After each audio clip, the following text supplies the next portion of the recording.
આજે તો તમારા બધાના સપોર્ટ થી આપણે એક છોડાવી લીધું એક્ટિવા।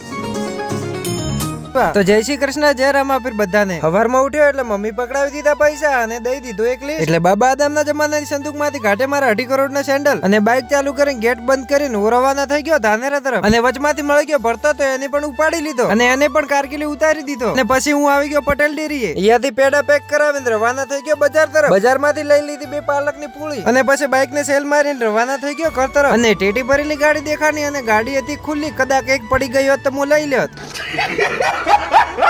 અને પહોંચી ગયો ઘરે અને મમ્મી કહી દીધું આજ તો પનીર બનેગા। મારા કિસ્મત તો ફૂટેલા છે પણ ખબર નહીં આ ફોન પણ હવે લાગે ફૂટી જશે। પનીર ને બાપવા ચૂલો સળગાવવા લાગે પણ ચૂલો તો સળગ્યો જ નહીં। એટલામાં તો મમ્મી પાછળથી કીધું સિલિન્ડર તો ખતમ હે લાડ લે।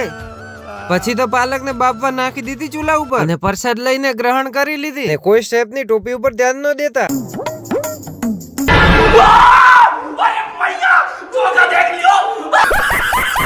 પછી તો મમ્મી બનાવવાનું કરી દીધું ચાલુ। પનીર બીજું ખાઈને અમે બાપ બેટા 4 વાગે રવાના થઈ ગયા ધાનેરા તરફ। અને પછી તો બજારમાં પહોંચીને એક્ટિવાને મૂકી દીધી સર્વિસમાં, એક્ટિવાની સર્વિસ કરી દીધી। એટલે હું રવાના થઈ ગયો હવે એક્ટિવાને લઈને નહીં કરાવવા। એક્ટિવાને નવરાવીને કરી દીધી થોડીક સાફ। પછી તો હું એક્ટિવા લઈને પહોંચી ગયો રેડિયમ વાળાને ત્યાં। એ જય સતી માનું નામ લખવા માટે દઈ દીધું અને નામ લખીને દઈ નમની ચોટાડી પણ દઈ દીધું। પછી તો હું એક્ટિવા લઈને નીકળી પડ્યો ઘર તરફ અને પછી મમ્મી એ એક્ટિવાને વધાવી લીધી। અને તમારે હવે કહેવાનું આપણી એક્ટિવાનું નામ શું રાખવાનું હોય? મળો આવતા બ્લોગમાં અને લાઈક ને ફોલો કરતા જાજો।